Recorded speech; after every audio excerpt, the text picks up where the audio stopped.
तो चलिए अब सीधा चलते हैं माना गांव, जहां पर प्रधानमंत्री नरेंद्र मोदी सभा को संबोधित कर रहे हैं।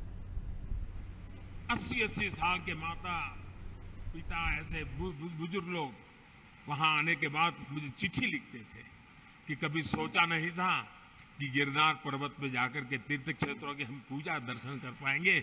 आज वो इतने आशीर्वाद दे रहे, एक रोप पे बनाया। साथियों, इस ताकत को कई लोग पहचान ही नहीं पाते। आज पूरा देश अपने आध्यात्मिक केंद्रों को लेकर गर्व के भाव से भर गया है। उत्तराखंड की ये देवभूमि स्वयं इस परिवर्तन की साक्षी बन रही है। डबल इंजन की सरकार बनने से पहले केदारनाथ में एक सीजन में ज्यादा से ज्यादा 5 लाख श्रद्धालु आया करते थे। अब इस जीवन सीजन में ये संख्या मुझे बता रहे हैं 45 लाख। अब देखिए साथियों, आस्था और आध्यात्म के स्थलों के इस पुनर्निर्माण का एक और पक्ष है जिसकी उतनी चर्चा नहीं हो पाती है। ये पक्ष है पहाड़ के लोगों की ईज ऑफ लिविंग का, पहाड़ के युवाओं को रोजगार का। जब पहाड़ पर रेल, रोड और रोप पे पहुंचते हैं तो अपने साथ रोजगार लेकर के आते हैं। जब पहाड़ पर रेल और रोड और रोप पे पहुंचते हैं तो ये पहाड़ का जीवन भी जानदार, शानदार और अधिक आसान बना देते हैं। ये सुविधाएं पहाड़ पर टूरिज्म भी बढ़ाती हैं, ट्रांसपोर्टेशन भी आसान करती है। अब तो हमारी सरकार ड्रोन को भी पहाड़ों पर सामान के ट्रांसपोर्ट का प्रमुख साधन बनाने पर काम कर रही है, क्योंकि आजकल ड्रोन आते 20 किलो, 25 किलो, 50 किलो तक सामान उठा करके तेज गति से दूसरी जगह पे उतार देते हैं। हम उसको लाना चाहते हैं क्योंकि आपके यहां जो फल सब्जी पैदा होती है वो ताजा ताजा बड़े शहरों में पहुंचे ताकि आपको ज्यादा कमाई हो।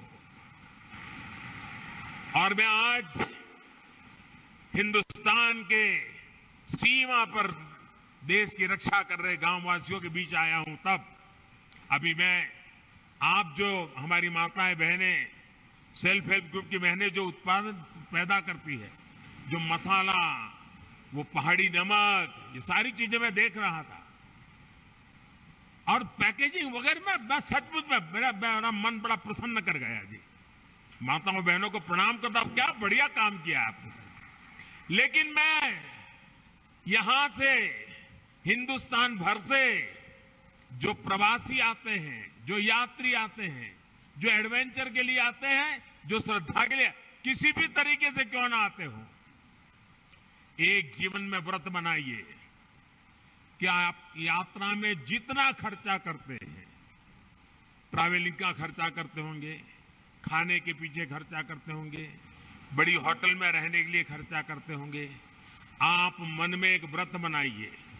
मैं सभी 130 करोड़ देशवासियों को हिंदुस्तान के उस गांव से बता रहा हूं जो चीन के सीमा पर, भारत का ये सीमा पर रखवाली करने वाले गांव के बीच से बोल रहा हूं। मैं उनकी तरफ से बोल रहा हूं, आप जहां भी जाएं यात्रा करने के लिए, इस कठिन क्षेत्र में आए या पुरी चले जाएं या कन्याकुमारी चले जाएं या सोमनाथ, कहीं पर भी जाएं, एक संकल्प कीजिए।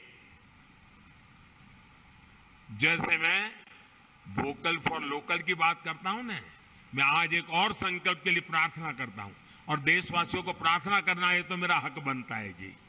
मैं आदेश तो नहीं दे सकता हूं, प्रार्थना तो कर सकता हूं। मैं प्रार्थना करता हूं, आप जितना खर्चा करते हैं तय कीजिए कम से कम 5% जो टोटल खर्चा आपका यात्रा का होगा उसमें 5%, अगर 100 रुपया खर्चा करते हो तो 5 रुपया उस इलाके में जो कुछ भी स्थानीय उत्पाद है, स्थानीय लोग जो बनाते हैं, आप उसको जरूर खरीदिए। आपके घर में है तो दूसरा लेके जाइए, किसी को भेंट दे दीजिए, लेकिन वहां से जरूर लेके जाइए। आपको मैं विश्वास दिलाता हूं भाइयों बहनों, इन सारे क्षेत्रों में इतनी रोजी रोटी मिल जाएगी। अभी मुझे माताएं बहनें कह रही थी कि इस बार यात्री इतने आए। मैंने कहा कितनी बिक्री हुई? तो जरा पहले तो शर्मा गए बताते बताते। मैंने कहा नहीं बताइए बताइए। फिर उन्होंने कहा 2.5 लाख रुपए का बिक गया इस बार। उनको इतना संतोष था। अगर सब यात्री, सभी प्रवासी जहां जाए वहां स्थानीय जो गरीब लोग पैदा करते हैं, वैसी स्थानीय बनी हुई चीज 5% बजट ये जोड़ दीजिए, आप देखिए आपको जीवन में संतोष होगा।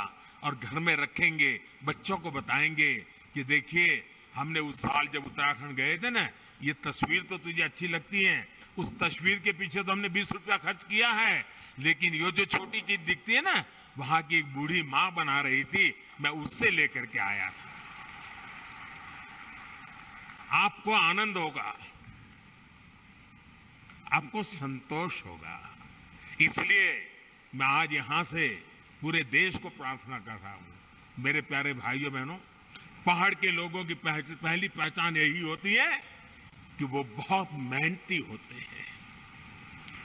उन्हें उनके साहस, उनकी जुझारू प्रवृत्ति के लिए जाना जाता है। वो प्रकृति के प्रति शिकायत नहीं करते हैं, संकटों के बीच जीना सीख लेते हैं जी। लेकिन साहब, पहले की सरकारों के समय पहाड़ों के लोगों के सामर्थ्य को उनके खिलाफ ही इस्तेमाल किया गया। दशकों तक सरकारें ये सोचकर पहाड़ की उपेक्षा करती रही, वो मेहनतकश लोग हैं, पहाड़ जैसा उनका हौसला है, अरे उनकी तो ताकत इतनी है, उनको तो कुछ जरूरत नहीं, चल जाएगा। ये उनकी ताकत के साथ अन्याय था।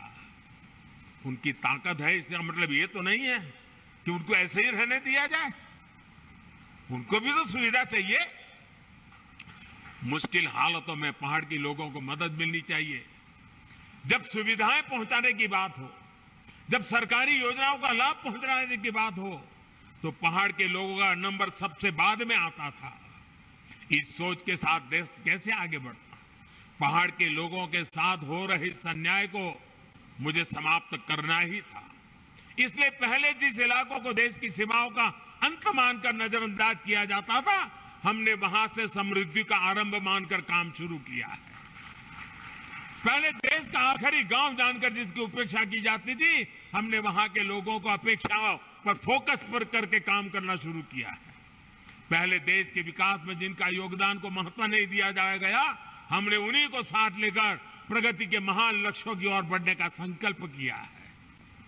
हमने पहाड़ की उन चुनौतियों का हल निकालने की कोशिश की है, जिससे जूझने में वहां के लोगों की बड़ी ऊर्जा व्यर्थ हो जाए, वो हमें मंजूर नहीं है। हमने हर गांव तक बिजली पहुंचाने का अभियान चलाया, जिसका बहुत बड़ा लाभ मेरे पहाड़ के भाई और बहनों को मिला। मुझे यहाँ गांव के सरपंच माँ एक बहन से मिलना हुआ। मैं पूछ रहा था शौचालय बन गए? अरे बोले साहब बन गए। मैंने कहा पानी पहुंच रहा है? बोले पाइप लग रही है। इतनी चेहरे पर खुशी थी, अपने गांव में काम होने का आनंद था उनके। सरपंच महिला थी, बड़े गर्व से मुझे बता रही थी। हमने हर घर जल का अभियान चलाया, जिसकी वजह से आज उत्तराखंड के 65% से ज्यादा घरों में पाइप से पानी पहुंच चुका है।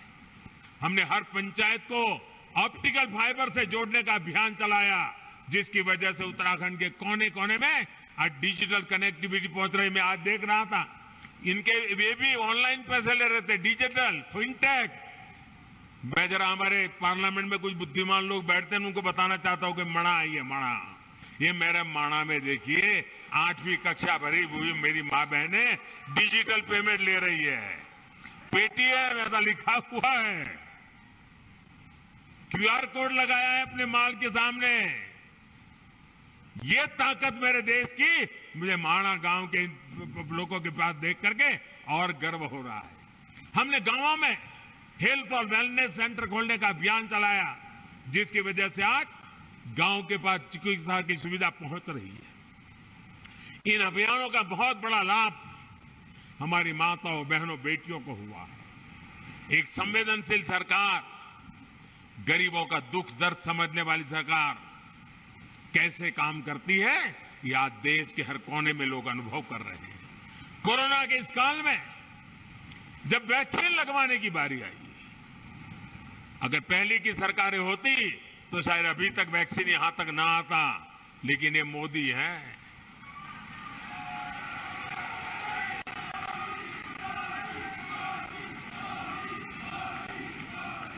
मैंने कहा कोरोना जाए उसकी ज्यादा तेजी से मुझे वैक्सीन पहाड़ों में ले जानी है, और मैं सरकार को बधाई देता हूं।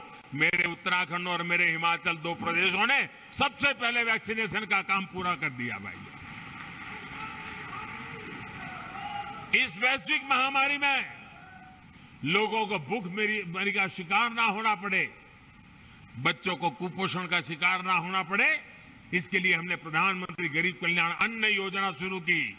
इस योजना की वजह से उत्तराखंड के भी लाखों लोगों को मुफ्त अनाज मिला, और हमने पक्का किया किसी गरीब के घर में भी कोई दिन ऐसा नहीं होना चाहिए जब घर में चूल्हा न जला हो, रोटी न पकी हो, कोई बच्चा भूखा सोया हो, वो दिन में देखना नहीं चाहता था। और हम सफलतापूर्वक कर पाए भाइयों बहनों।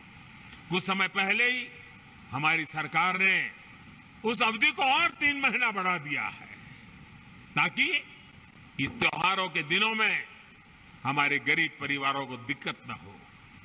डबल इंजन की सरकार के प्रयासों से अब उत्तराखंड में विकास कार्यों में फिर तेजी आ रही है। जो लोग घर से पलायन करके चले गए थे, अब अपने पुराने घरों में लौटने लगे हैं।